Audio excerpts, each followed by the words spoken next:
I have this power adapter for decades. There's a moving part inside. I always wondered. It's a time to find out. Screwdriver. Can you spot it? It's one of the two fuses. Did it ever work without the second fuse? It just makes noise. With a working power adapter it works.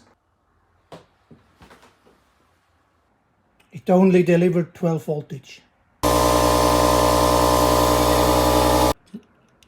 The springs are weak. The spring is not holding the fuse. This needs a proper fix. Don't show this to children. 5 voltage delivers only 1.5. It gets a fix, but not now.